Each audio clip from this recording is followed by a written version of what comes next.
Hi, folks, and welcome to the latest episode of Atomic Ecology Meets. Last week, I had a real treat. I got to sit down for a while and had a chat with Jessica Leuders-Dumont, who's a senior research associate at Boston College. And Jessica has just published a fantastic paper in Nature. I'll put a link to it in the comments below. And it covers so many great things. It brings together isotopes, obviously, archive samples, archaeology, otoliths, fish, anthropogenic impacts on coral reefs. To be honest, she does a much better job explaining it than I ever could. So I'm going to stop now and let Jessica tell you the story herself. Okay, so without any further ado, take it away, Jessica. All right, thanks so much, Brian. Okay, so yeah, I titled this just, otoliths, nitrogen isotopes, fossils. These are, let's see here. Oh, can you see it? Yeah. These are, the things that I'll be talking about today. And yeah, as you mentioned, a lot of the work I'll talk about today is based on this paper that we just published, the title of which is Fossil Isotope Evidence for Trophic Simplification on Modern Caribbean Coral Reefs. And this is a project that took many years to come together, and it started when I was working with Aaron O'Day at the Smithsonian Tropical Research Institute, and has kind of been a work in progress for many years. Okay, so yeah, motivation for this work is you wanted to study a natural ecosystem and learn about how do natural ecosystems work and function. There are very few places you could go in the modern ocean. And this is a map just showing human impacts, everything from shipping to pollution. Doesn't include climate change impacts, but this is just to show, like, if you wanted to go to the ocean and study what does a natural ecosystem look like, there are very few places you could go. And I'll be talking about coral reefs today. These coral reefs only grow within a narrow band, latitudinal band. And you can see here, like, very, very small fraction of, quote, like pristine or wilderness ecosystems are coral reef ecosystems. So there's even fewer places we could go to study coral reefs. And so this is where this, the great potential of fossil and subfossil specimens come in, because we can use these specimens as a way to kind of time travel and look at past ecosystems. And there's this great term, historical ecology or conservation paleobiology. And this is the use of historic and prehistoric data to understand past and modern ecosystems. And the idea is, like, we can provide some context for contemporary conservation. So, like, what does a healthy ecosystem look like? We've been affecting our coastal ecosystems in particular for so long that we don't really have some good baseline conditions. And so let's go back in time and use the fossil record. Okay, so I'm going to be talking about fish ecology today. And one of the most important things about what a fish does in the environment is what does it eat and what eats it. There's this great picture which kind of exemplifies what a lot of fish ecology work consists of, which is, like, you open up a fish, you see what's in its stomach, and you count all the things and identify all the things. This is actually my first work in marine ecology, was doing a bunch of stomach content work. And so there's some downsides to stomach content data. It's fairly time consuming to do. You have to catch the fish, you have to look and see what it's eating.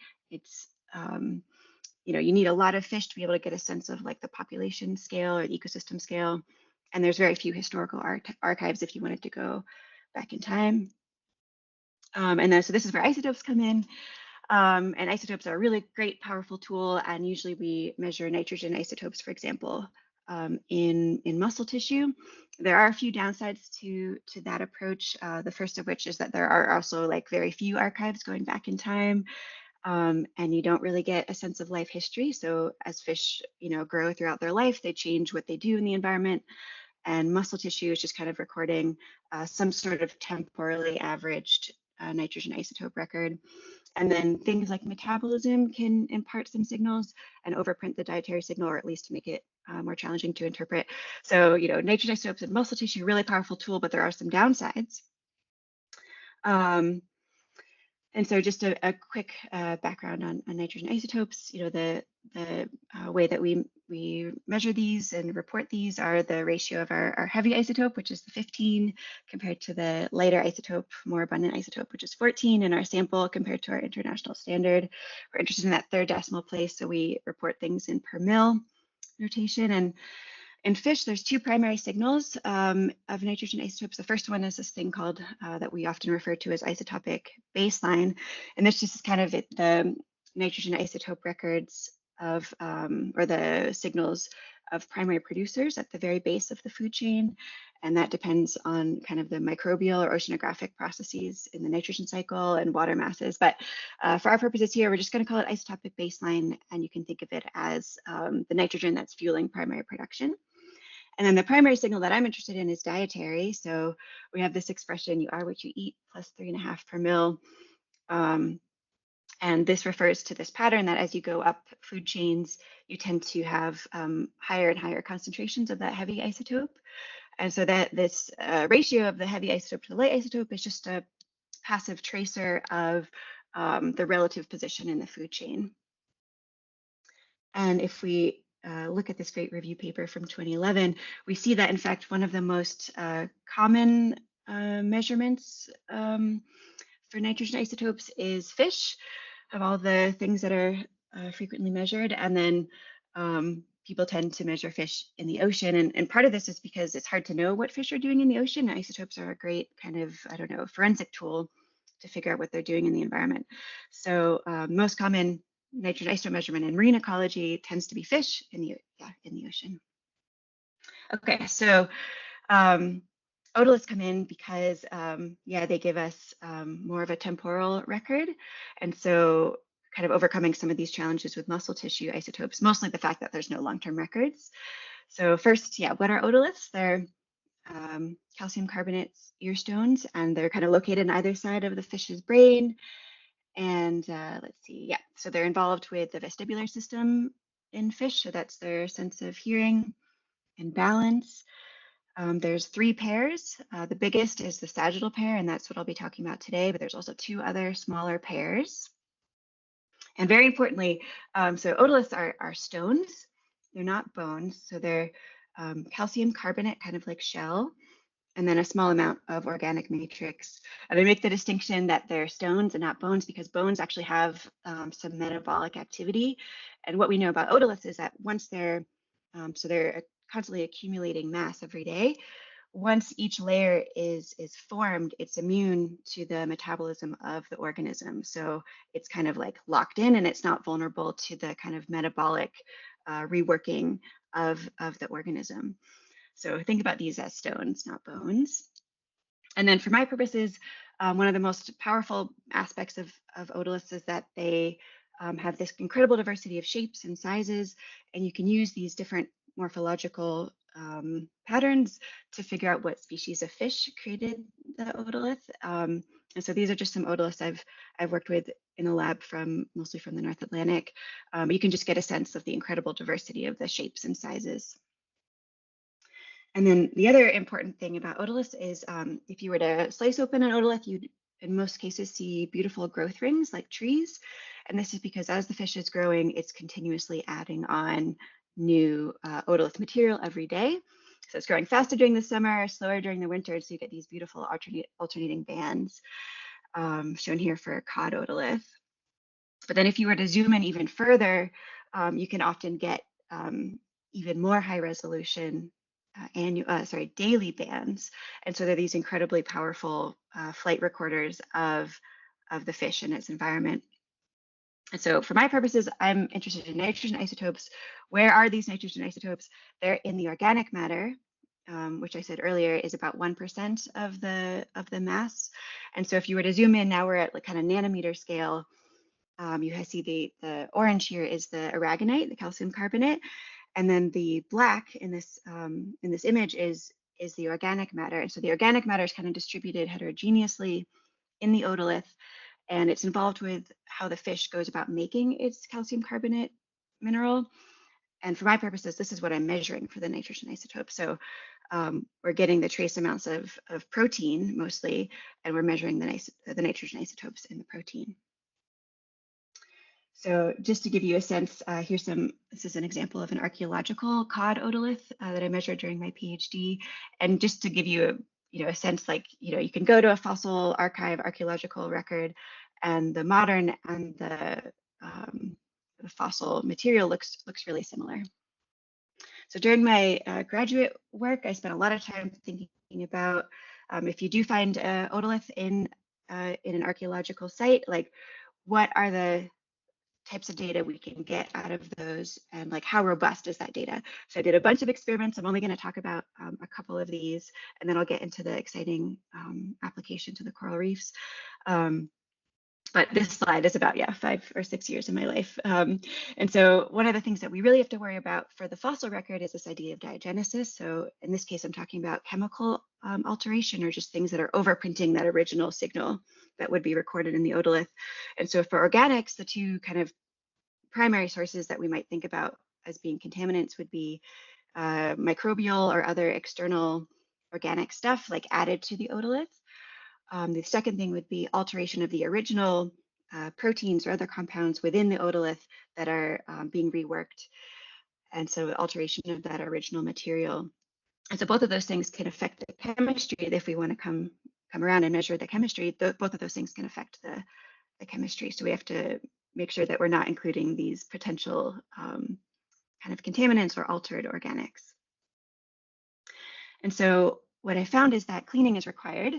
And we have a multi-step process in the lab where we take the whole otolith here represented by the orange and do 3 types of cleaning. So we do a clay removal and a reductive cleaning that gets rid of metals. And then we do an oxidative cleaning that gets rid of organics that are on the surface of the otolith. But then you can imagine you have this really nice clean otolith, but you could still have contaminants on the interior. And so then we crush up the otolith or use a drill and sample it.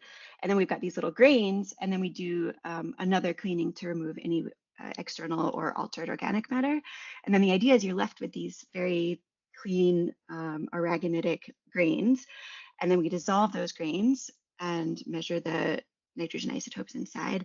So just to quickly show you a little bit of a ground truthing study. So these are otoliths from, or actually a ground up otolith from a midden archaeological trash heap. And so you can see, like, sometimes the cleaning, if you do before and after comparison, doesn't really affect the nitrogen isotope. So in this case, doing just the outside cleaning alone was enough to get rid of all those potential contaminants. But then here's another otolith where the before and after are quite different. And so this is what you'd expect. Before cleaning, there's extra organic stuff that's been added. After cleaning, we've removed all that external stuff, and we're left with organic concentration that's similar to a cleaned modern otolith. I forgot to mention here, we've got our nitrogen isotopes on the y-axis, and then the concentration of organic matter, which so nitrogen content per unit mass of aragonite on the x-axis here. So you might wonder, like, where do we find these fossil samples? This is a site in Panama. It's just like a beautifully eroding, or not beautifully eroding, but a beautiful site that's eroding into the ocean. And if you have your search image for otoliths, so keep your eyes peeled, you'll start to see, depending on where you go, there are otoliths in marine sediments that have been uplifted. And this is an example of the type of place where you might find some otoliths. And so we do this cleaning process, as I mentioned. We're left with these clean otolith grains. We dissolve those grains with very pure acid, and then we oxidize the organics into nitrate. And then we use a method called the denitrifier method, or the bacterial conversion method, to convert that inorganic, now nitrate, into nitrous oxide. And then we measure the nitrous oxide gas on an isotope ratio mass spectrometer. So just to give you a little bit of, like, what does it look like before and after cleaning? This is actually already a pretty clean specimen on the left, but after the metals and the clay removal, you can see, like, any place that had like some metal kind of impacted into the otolith has been removed, and you get this really nice kind of clean looking specimen. And then, as I mentioned, we're interested in measuring the nitrogen isotopes in the organics. And so we take the organics, oxidize it, and then we just have these vials with, this is persulfate, the persulfate oxidation that we did. So it's nitrate dissolved in liquid. And then we take that liquid and we just inject it into concentrated vials of bacteria shown here. And the bacteria are doing kind of the heavy lifting for us. They're converting really, really small amounts, nanomolar concentrations of nitrogen, quantitatively converting it to nitrous oxide, which is accumulating in the headspace of the vials. And then that gas is what we measure on the mass spectrometer. And so just to give you an idea of the facilities that we're using, so we're really worried about, contamination, that kind of thing. So we have a clean-ish lab to make sure that there aren't any, dust and these types of things that could be added to our sample while we're cleaning it. And then we are using isotope ratio mass spectrometer with a purpose-built front end that concentrates and purifies nitrous oxide. And so as I mentioned, I did a bunch of kind of calibration work during my PhD. One of the things we did was just to confirm, okay, we're getting nitrous isotopes, they're telling us about diet, is a controlled dietary switch where we're rearing, in this case, Atlantic croaker on a diet with known isotope composition, and then switching them to one of two other diets. And this is an experiment I did with Ben Walther and John Mohan. What we found was, oh, and I should also mention we were able to do micromilling, so spatially targeted otolith micromilling using a specialized drill. And we compared the micromilling to just like if you take a whole otolith and you crush it up and you measure the whole life history, how do those two things compare? And so we found, so that one of the interesting things was like the fish on the lowest delta N15 diet was also on the kind of least optimal diet for the fish. And so it was growing much slower, which was really, you can kind of see here as the otolith is, it was growing much more slower because the fish was growing slower. But if you just look at the control diet compared to kind of the happy fish alternative diet, you can see like the progression of changing from the control diet to the experimental diet, and we can capture it both in the bulk, which are these round ones, and also the micromilled isotopes. So I wanted to quickly show you that. And then the other kind of big calibration work was going to a fish market and just getting as many different types of fish as possible, comparing the nitrogen isotopes in the kind of conventional measurement, which is the muscle tissue here on the x-axis, to the otolith, which is on the y-axis. And the idea, of course, is like, okay, if we can do this calibration for the modern, then if all we had was like a dead fish or a fossil, we'd be able to compare it directly to modern fish. And so the really surprising result from these experiments was that for most fish, they fall along a one-to-one line. And so what this means is that you can measure nitrogen isotopes in the otolith, and that tells you pretty much the same thing as the nitrogen isotopes from the muscle tissue, which is what we're used to measuring.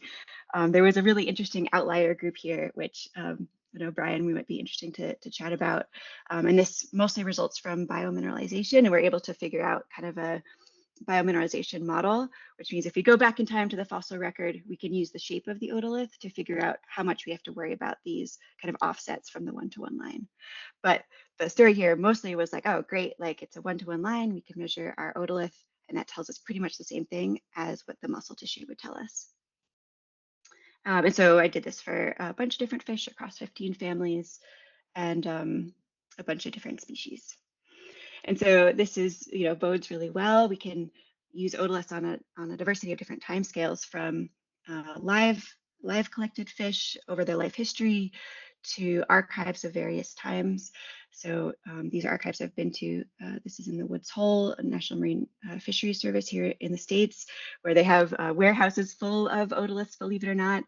And I've been to archives in Iceland going back 100 years of commercial important species, and then archaeological record going back hundreds and thousands of years, and then marine sediment record going back hundreds of millions of years. So there's otoliths that are preserved in Devonian sediments, like age of fishes. So it really kind of shows the potential of looking at the diet and the ecology of fish going back to millions of years ago. So that's a bit of background. So now I wanted to transition into the paper that you mentioned in the beginning, which we just published in Nature a few weeks ago. And so this is a story about Caribbean coral reefs, and it's a little bit of a doom and a gloom story here, where we know humans have had big impacts on coral reefs. And one of the ways that we've affected coral reefs is by removing these really big fish. And so this is a really great study that sets the stage for this work, which is going to the same fishing dock through time. And the researchers used the 2x4s here on this fishing dock to reconstruct the changes in size of trophy fishing boats. So you can see, like, from the 1950s to now, the average size of the fish has declined, and we go from these big charismatic reef fish to kind of smaller, maybe less charismatic snappers. So we kind of know this story. It's often referred to as fishing down the food chain. And one of the reasons, in addition to fishing, we've also really affected the coral reef kind of architecture. So this is a series of photographs from the same reef from the 70s to the 2000s, showing in the 70s this really complex architecture of the coral reef, these fast-growing acropora corals. And then as we come forward to the future, we've kind of got what's called a more flattened coral reef architecture, where it's more like kind of weedy algae and less like these big complex corals. And we can actually quantify this with an index of rugosity, which is just a metric for how architecturally complex is the coral reef. And we can see that that has declined very dramatically in the Caribbean. And so this bodes kind of poorly for fish, right? Like, if you're in this really complex ecosystem, there's lots of places to hide, lots of places to forage. It's a very complex ecosystem. And then, fast forward today, we've got a much more kind of flattened system where you'd have very few places if you wanted to hide, very few places to hide. And the other major impact that's happened on coral reefs is there's been dramatic declines in apex predators. And this is a study that looked at the decline in shark presence on coral reefs using dermal denticles, which are kind of like shark scales. And as the shark is swimming, it's kind of shedding these denticles on the coral reef. And this is my colleague Erin Dillon's work, where she showed a 70% decline in these same coral reefs that I'll tell you about today, in terms of the apex predators that are frequenting these reefs. So we've had these big changes in, we've fished out the big predators, we've changed the architecture of the reefs. I just showed you this already. And so we kind of know the story, like we fished down the big apex predators, and there's this idea of like fishing down the food chain, where at some point in the future, we've removed these higher trophic level fish, and we might just be left with the lower trophic level jellyfish at some point in the future. But so my question today is, we know this story about the big fish. It's not a great story, but what about the small fish? And so here I'm showing you an example of a goby on a coral reef. And gobies are examples of so-called cryptobenthic fish. So if you were to go scuba dive on a reef, you might not see these guys, but they're very abundant.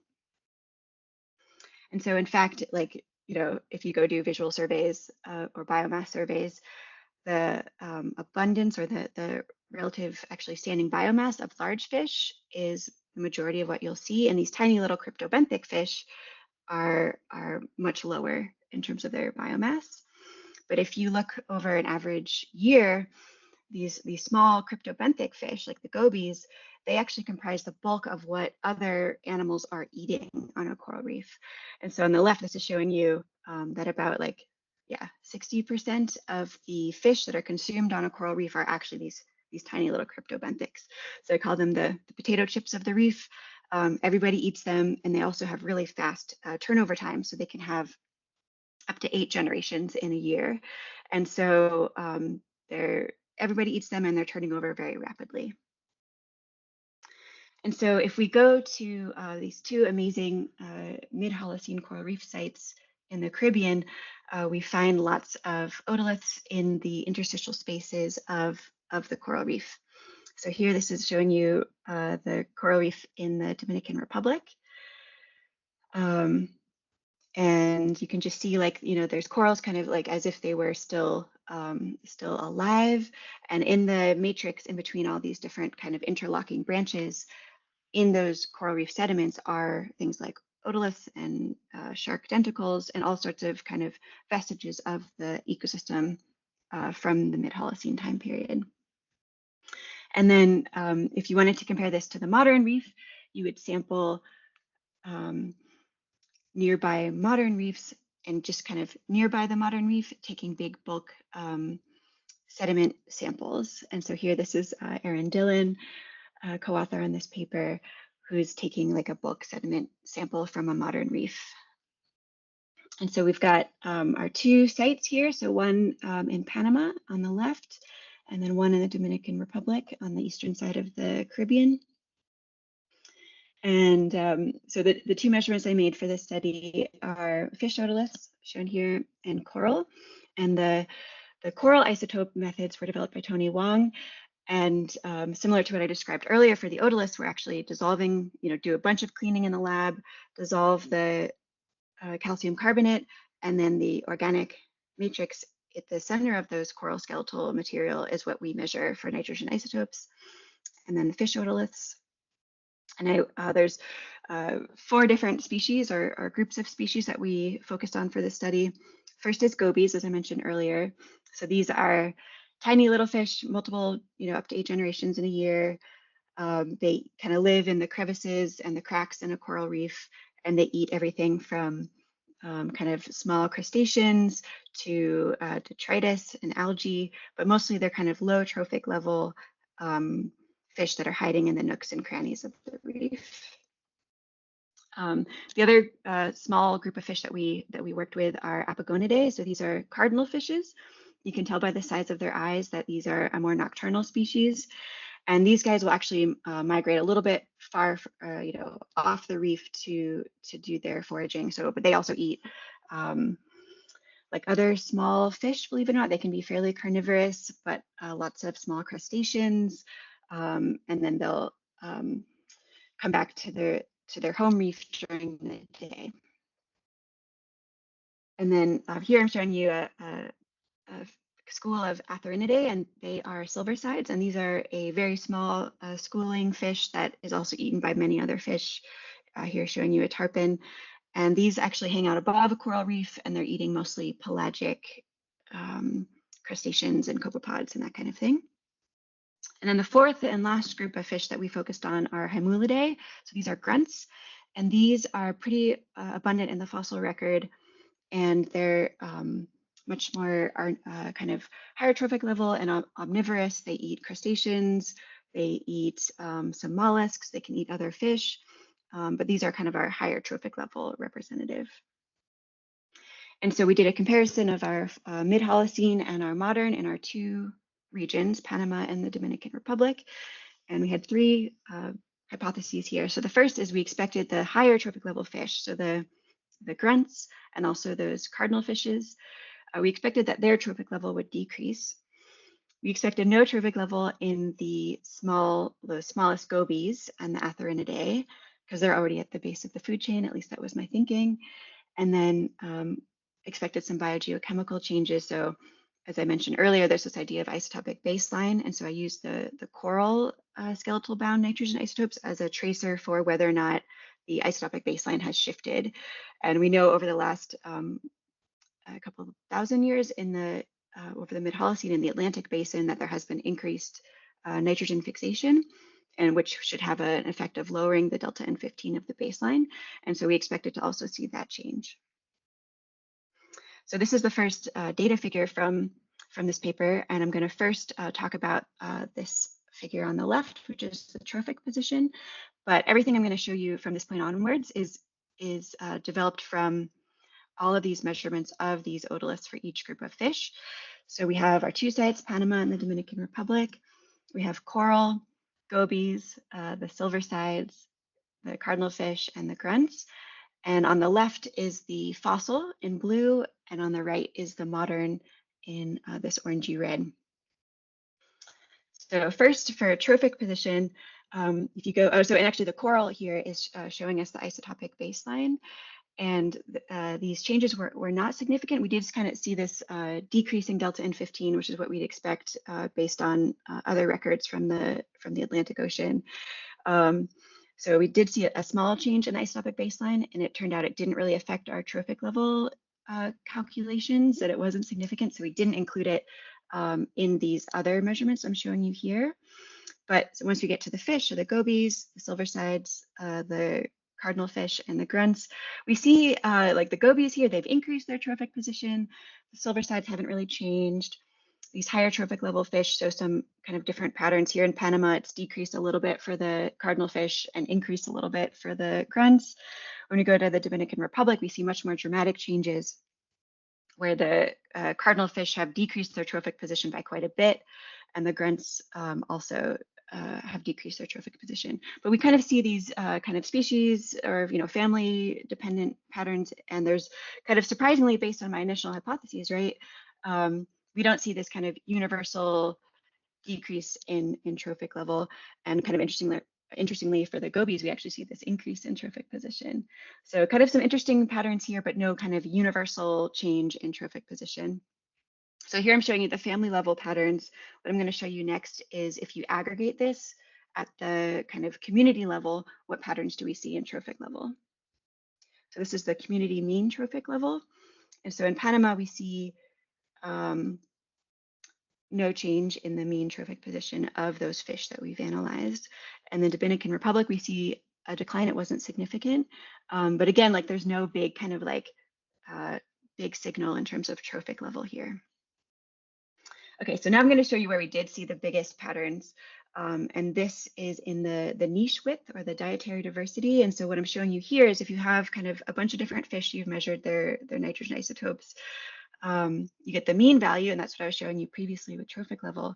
But here I'm just going to be showing you the standard deviation of that kind of population of fossils, delta N15. So this is just a metric for how dissimilar are the different individual fish in the population. And so here's where we start to see these more kind of universal patterns. So here, gobies on the left, and this is in Panama on the left, and then the Dominican on the right. We see across the board that every single family that we've looked at has decreased the degree to which their isotopic niche width.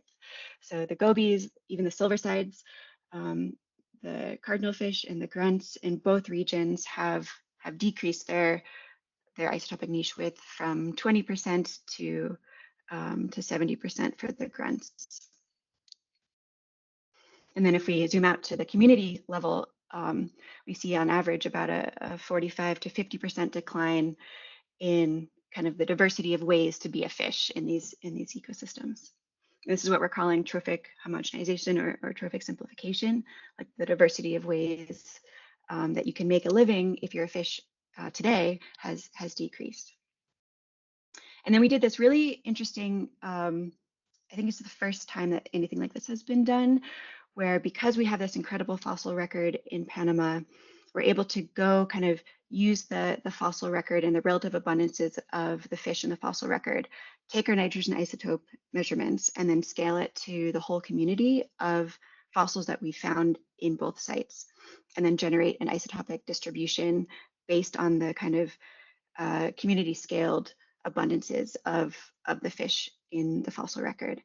And what that ends up doing is taking these nitrogen isotope measurements, and you can just kind of see the community scale effect, where in the modern, shown by the red, all of our nitrogen isotope measurements are really restricted into a narrow band.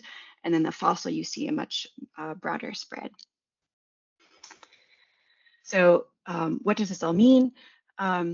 Here we have this conceptual figure that shows kind of a contrast of our mid-Holocene reef on the left and our modern reef on the right. So on the left, as I mentioned earlier, you are what you eat. And so here I'm showing it with the colors. So if you're a cardinal fish here on a mid-Holocene coral reef, you've got our maybe our specialist guy who likes to eat his prey. And so each individual fish will take on the isotopic composition of the prey. And so you'll get kind of a big spread in the colors, here showing the isotope spread at the population level. And then fast forward to today, the idea is that each of these fish is now kind of eating from a common pool or a common menu. And so if they're kind of equally eating across all the different prey, they're less specialized. Everybody will take on the delta N15 of the mean of the prey. And so everybody will look similar to their other fish in the same population. So kind of zooming back out to look at the community again, the other metric that we looked at is the range. And so here we measured this conservatively by just taking the mean of the different families and then looking at the range in the mean of the different families. And here we found, again, across the board, like there's no change in the mean trophic level, but we did see a change in the food chain length, so the range of delta N15 values in the fossil compared to today. And in both of our ecosystems, the Dominican and Panama, we saw a decrease, so like a compression of the food chain length. And to kind of show what that looks like conceptually, again, we have the mid-Holocene on the left. So for example, cardinalfish or grunts, they were higher trophic level, silversides or gobies are low. Fast forward to today, we see actually the gobies have increased their trophic position. Cardinalfish and grunts have decreased their trophic position a little bit. But what's interesting is the mean hasn't really changed. And so even at the family level, these families are now kind of looking more similar to one another isotopically, which shows again, like the kind of diversity of ways to be an individual fish in the population, and then the diversity of ways to be, even at these family level averages, that has also become more compressed. Okay, so what's going on here? Why are these patterns showing up? And so, as I mentioned earlier, we have all these different anthropogenic changes happening. We've got declining predators in both Panama and the Dominican Republic. We also know that there's a bunch of indicators that the kind of overall health of the coral reef has declined in both of these places. These are mollusk kind of indicator species for kind of oligotrophic, low nutrient conditions, and reefs or mollusks that are associated with coral reefs have declined. And then we've also seen declines in the coral accretion rates.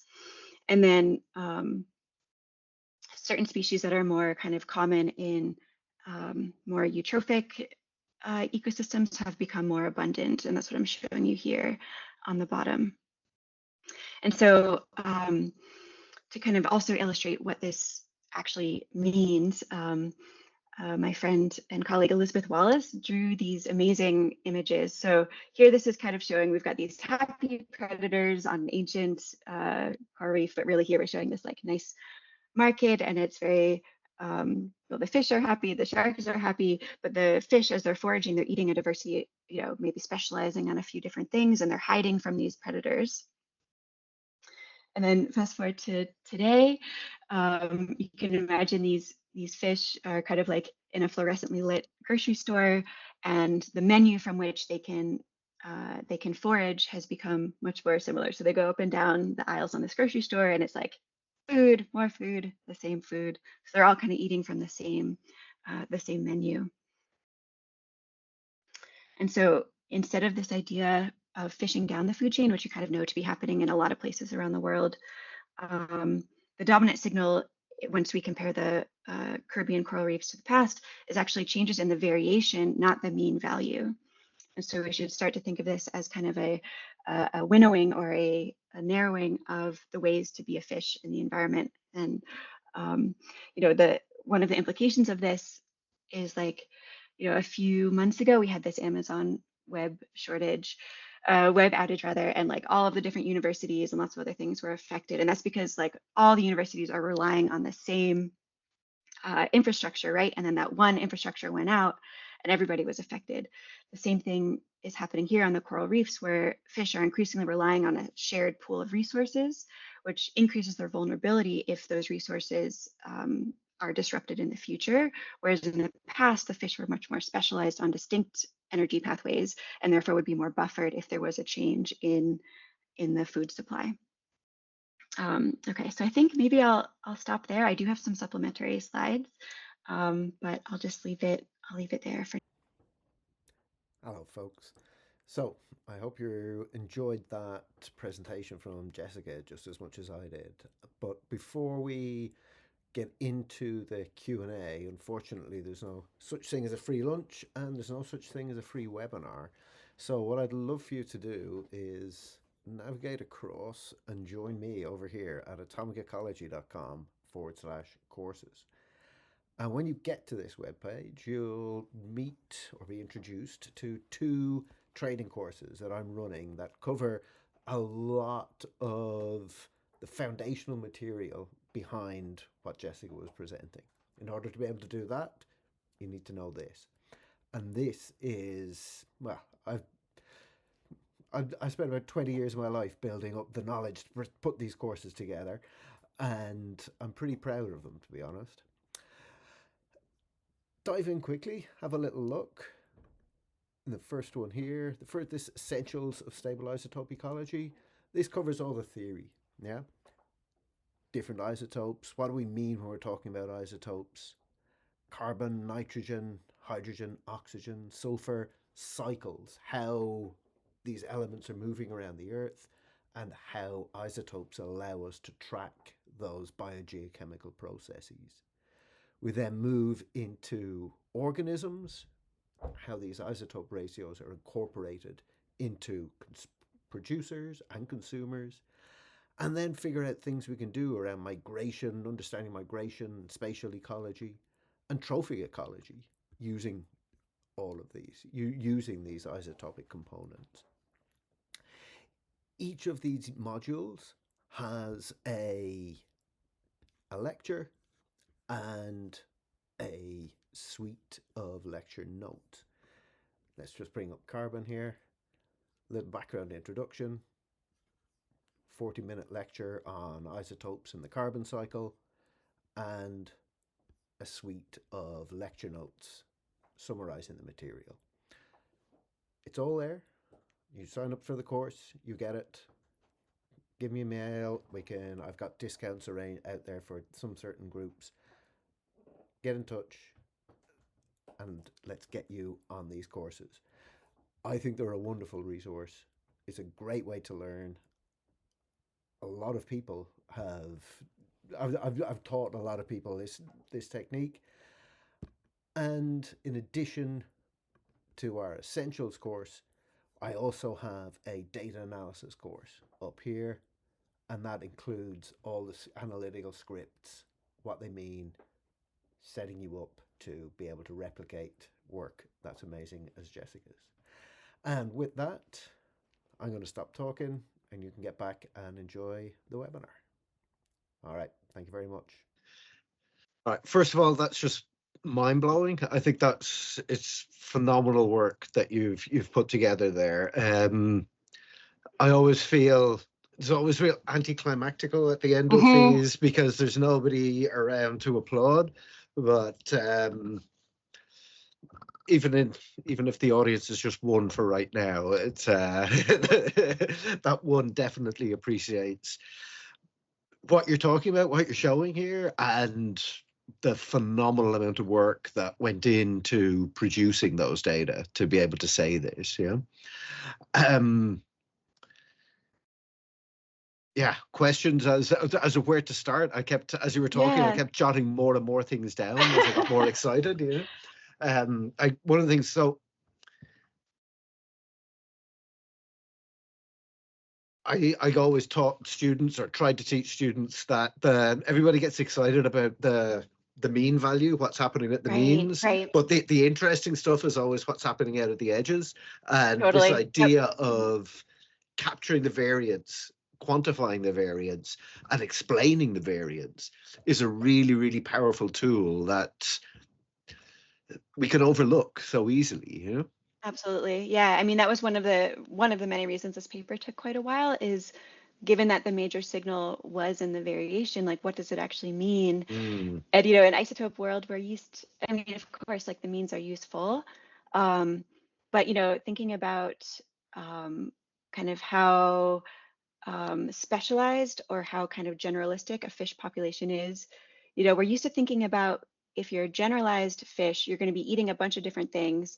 My initial hypothesis would have been coming into this, okay, if you're looking at a population of generalists, you'd expect to see a lot of diversity in the delta and 15, right? Because we know they're eating a diversity of items. But both the power of the isotopes is actually, if you're eating a bunch of different things, you're averaging across all of those different things. So if everybody's eating a very average diet, everyone's diet will start to look like the Yeah. average. Yeah. And that is not always the most intuitive. And so that's why that kind of, that diagram, let's see, do I still have my slides up? This diagram, actually my partner who's not a scientist is the one I was talking with him, like, how do I conceptualize and show this? It's not the most intuitive. He was the one that actually came up with this, so I have to give him some credit there. That's superb. Yeah. But people have found this pretty helpful. Yeah. No, it's the beauty. Like I well, not these days, but I used to teach this in my ecology classes, in my trophy ecology classes, this idea that different individuals are doing different things, and we need to think about that as we're thinking about the environment, or as we're thinking whatever question it is you're trying to address. And I think as you were talking, behavior and everything they do is a bit different, you know. And I'm going in a couple of iterations of this. I'm going to get a Emily Wiggum, who did a PhD with me in New Brunswick, with myself and some others, and she was working with Atlantic salmon. But one of the results that she showed, and she also visited some of those archive banks. Oh yeah, cool. in St. John's. But one of the things that Emily showed was that this idea of individual separation that these fish are doing, that a salmon is not a salmon is not a salmon. They're all doing different things, you know? Yeah. And there's, I can't remember the author, but there's it was a Science Nature PNAS type paper quite a few years ago that did similar work on humans and sort of looked at modern human isotope values and archaeological historic human isotope values, and sort of showed the exact same thing, this decrease in the variance associated with different foraging practices, but all of that becomes like our own foraging practice, but all of that sort of lends into the same question of landscape homogenization. And I think you did a really nice job of presenting that and linking that back to the data, you know? Yeah, thank you. I mean, one of the challenges here is like, given, these fish have behavior, and then they also have the environment, and like, where do those two things overlap?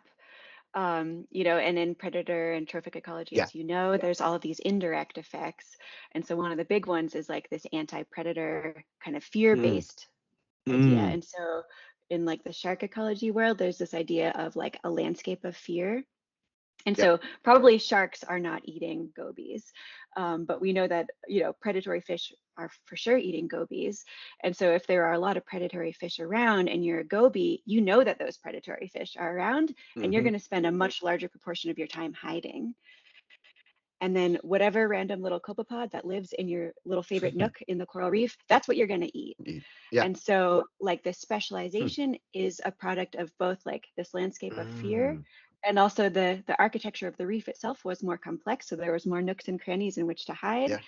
And then, the manifestation of that is this high degree of specialization. But it's like, if I could go back in time and like observe the fish and their behavior, we could probably figure out, okay, like this percentage of the specialization is due to fear-based hiding. This percentage is due to the greater number of places to hide. And then this percentage is due to just like their favorite tasty prey is this. But it's probably a mix of all of those things. And like, power of isotopes is it's a integrated tracer. And it's just like, you're letting the fish tell you what was happening in the environment, which is really fun. Yeah. Nicely put.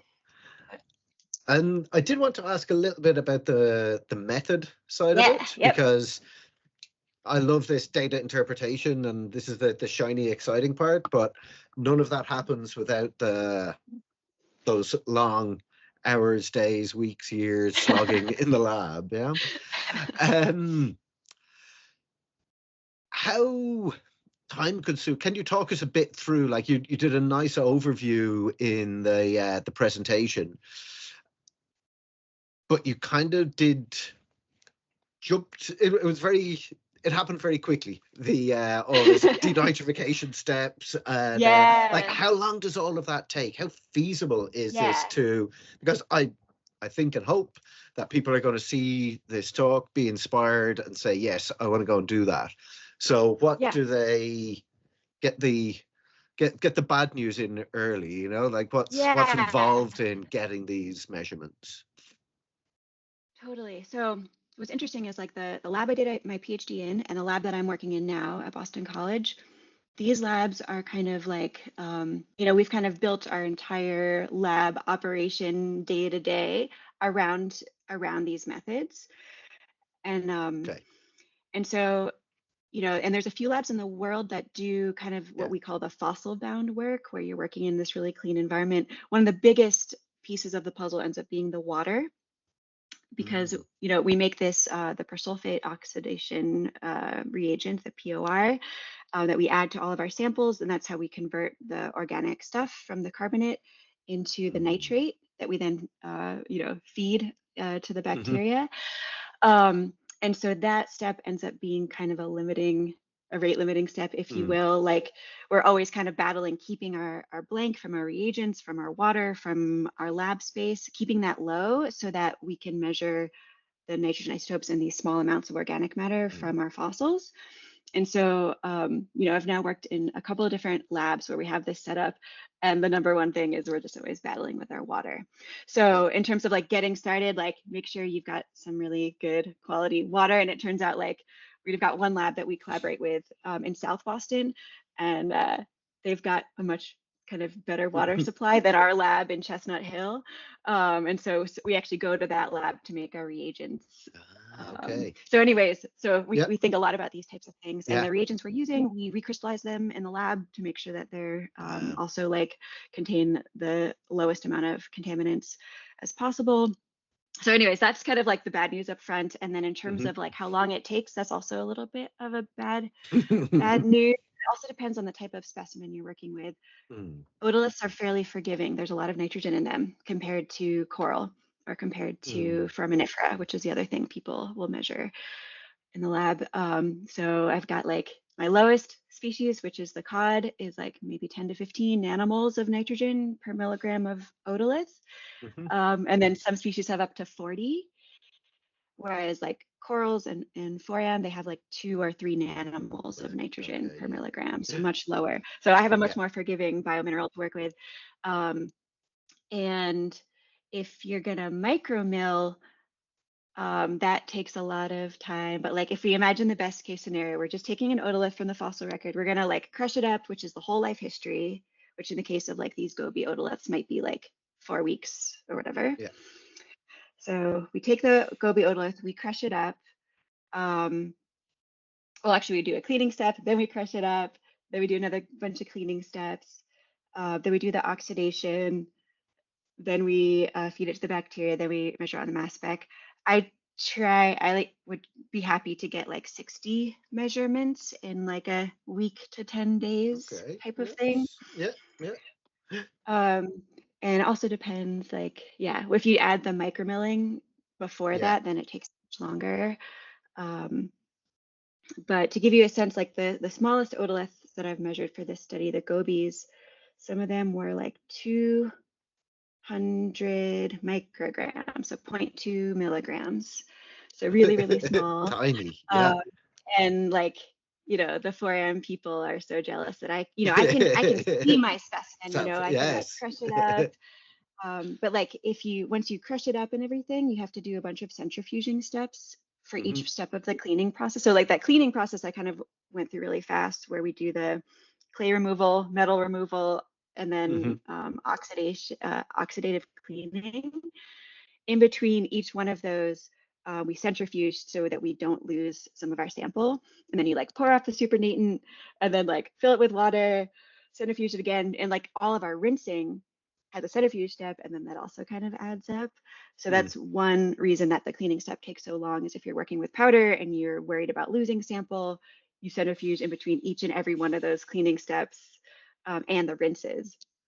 So that's kind of some of the nitty gritty of what takes a while. And then let's see. Oh, what else? I also didn't mention that after we do the oxidation, so we do all the cleaning, we let it dry overnight, and then we dissolve the carbonate, and then we oxidize the organic stuff to nitrate. Mm-hmm. That oxidation, the POR, needs to be carried out at a really high pH, but the bacteria that are going to eventually receive some of this material prefer to not be super high pH.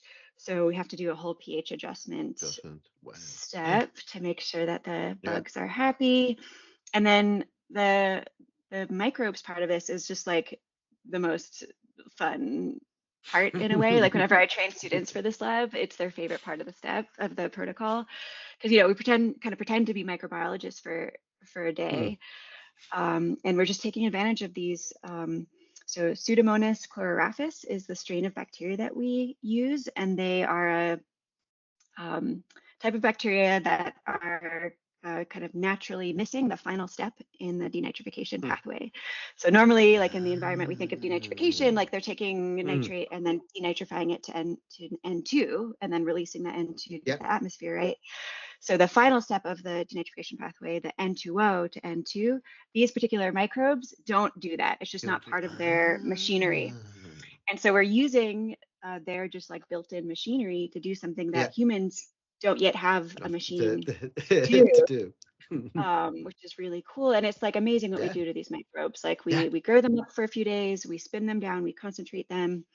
These bacteria vials that I'm showing in the background are we concentrate the bacteria, we put them in these vials, and then after sparging them for a few hours to make sure there's nothing remaining in the vials other than the bacteria, then we add our samples to them, and then the only gas that's in that headspace was gas that was generated by the bacteria converting that nitrate to N2O. And it is really fun and really elegant. And this step takes a day, and then we let them kind of digest the nitrate for a few hours, and then usually the next day we go and just put the files on the mass spec. Wow. Exactly. So it is really fun. So there are labs that do that part of the protocol, the denitrifier method, that you can send your samples to. Both too. Okay. So last I checked, I'm pretty sure I think UC Davis is one of them. And so some people, if you want to measure nitrate in the ocean, you can do the same thing. You want to measure the isotopes of nitrate.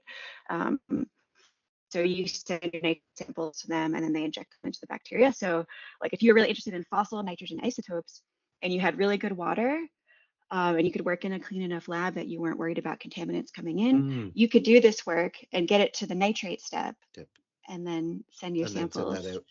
Well, there you go. So there are ways to kind of like, you don't need to be a lab that works with these microbes. These measurements. There's people that have specialized in that. Exactly. Yeah. There's hope for us yet. Yeah. I mean, but the microbes, they are like pretty surprisingly user friendly. Like what we do to these things, they can withstand a lot. That's cool. What else did I want to? I think I guess one of the things that, just even from the last little bit of conversation, it's both a challenge, it's both one of the difficulties and the great things about this field of research, that you're answering ecological questions. So your brain has to be able to think in the terms of the ecology and how all this system is working together. But the work could not be more different, almost, that's true. From the time you've picked the samples through to getting the data, and I think it's I guess it's one of the things that keeps us on our toes and keeps us humble in this game. No, totally. And it's fun. Like you have to, I mean, one of the things that, like, again, if you told me 15 years ago I'd be doing this, I would never have imagined, is like, it is really, I got into marine research because I like being outdoors and like doing field-based stuff. And it's true, like I've spent the majority of my like academic life in a fluorescently lit lab, making these measurements. But I do really like having the contrast. Like the field work is obviously really great and really fun. And then really getting to know an ecosystem, like having, been diving in Panama, but I have never been diving on like, a reef from 10,000 years ago, but it's fun to imagine what that would look like. But yeah, isotope geochemistry is so fun because you do have these very technical things, you have the field things, and then you have the interpretation. And like, as you just said, so so much of like the heavy, well, you need all of it to be able to do the heavy lifting, which is fun. Yeah. All right, I do have one more question. In terms of, so I guess it's, where do we go next from this? And we can either, I think we talked a little bit about this at the start, that you can typically either you've got a technique that works, what's the next question that we answer with this technique, or how do we adapt the technique to answer a different type of question? And I'm curious, just from your own perspective, like, where are you with this at the moment? What's coming down the line? Yeah, well, you probably won't be surprised. There's like a bunch of different things, right? I bet. But yeah, in terms of like the application of this particular like otolith-based approach, I've been my research is kind of going in two directions. One is kind of relatively recent human history. And like, in the North Atlantic, we've been pretty heavily fishing our groundfish species for a while. So I've got a project in Iceland and the Gulf of Maine looking at, archaeological compared to relatively recent, like decadal timescales. And so far, I think the major signal is also in the variation. Right. As opposed to the mean, which is interesting, but it's a little, I don't know if depressing is the right word, but like we kind of know that humans, that we're really good at modifying our local ecosystem. And I have been finding some kind of like, I don't know, on a like an existential level, a little bit more fun thinking about like if we could go back on a coral reef or any sort of marine ecosystem and just scuba dive, a couple million years ago, what would we learn about how, quote, like natural ecosystems function? That's kind of a fun place to be. Yeah. And in both of those scenarios, like kind of just like basic exploration version of this, and then the like how much have we impacted ecosystems version. In both cases, like the ultimate game would be, can we develop isotope-based metrics that help inform conservation? Like, can we go like, I don't know, maybe non-lethally sample some coral reef gobies, like take some fin clips. And okay, like this particular reef in the Philippines, like it seems to be really kind of fostering a huge diversity of ways to be a goby. This place should be like really like we should preserve this place. Or like maybe other way around, go to a Caribbean coral reef and like monitor the trophic diversity of these cryptobenthic species, and then use that as a metric for assessing how well are we doing at restoring a coral reef. So that, from an existential perspective, how can we actually apply these isotope tools? That would be really cool to figure out a way to like actually apply it to conservation management, those types of things.